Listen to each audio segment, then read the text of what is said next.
Here at McMullin Orchards, we grow about 500 acres of tart cherries. We're part of the community. We feel we have a legacy here and a responsibility.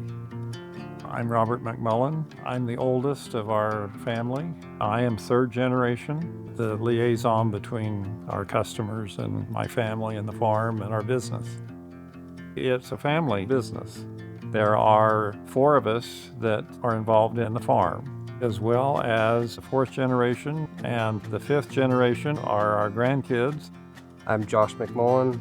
I work here on McMullin Orchards. I help manage the orchard side of the operation. My name is Derek McMullin. I manage a lot of the employees during harvest. I also do a lot of maintenance.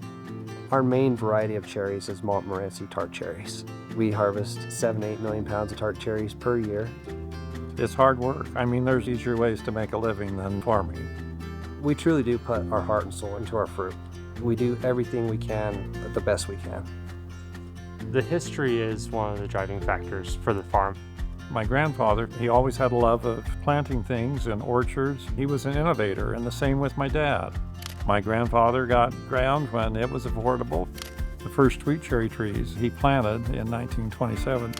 During the war, my dad raised peaches. They shipped them to eastern markets, and they did really well. Then in the early 60s, we went to sprinkler irrigation, and then my dad, he came across drip irrigation in the early 70s. Currently, we use a mini sprinkler in our trees. The other innovation is going from hand harvesting to mechanical harvesting. It made it so that we could harvest a lot of fruit. And then in 1973, we got in the processing business. We looked at it and it wasn't rocket science, and we thought, hey, this would be great. We built a building and I installed the equipment and we started to process cherries. Things have really come a long ways. Farming is a legacy, and providing food for people, that's our calling in life. Here at McMullin Orchards, we grow about 500 acres of tart cherries. When we're planting an orchard, we're looking 20 years down the road.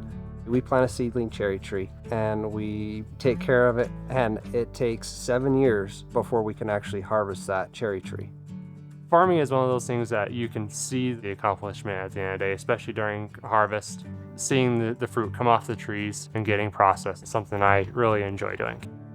Harvest season is 3 to 4 weeks, and all of that has to last us for the rest of the year. We start harvesting cherries at 9 o'clock at night.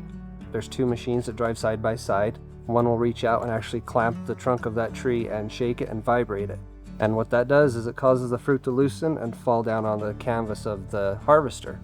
Then the harvester will then put that fruit into a cold bin of water, and then that bin of water is taken to the processing plant where it is super chilled. It produces a higher quality fruit.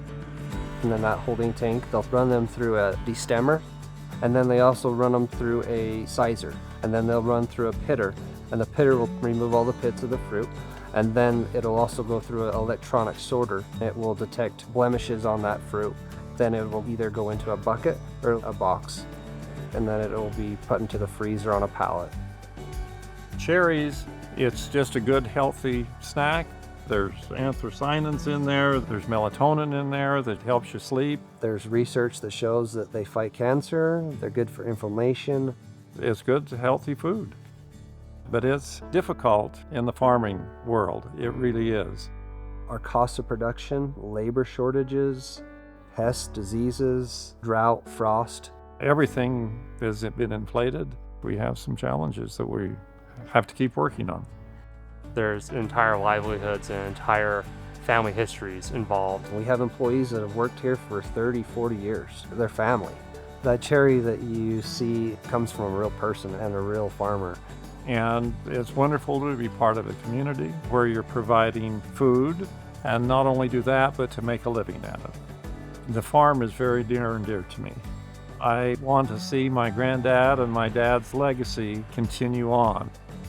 I'm optimistic about the future. As long as we're willing to adapt, I think the next generation will do just fine.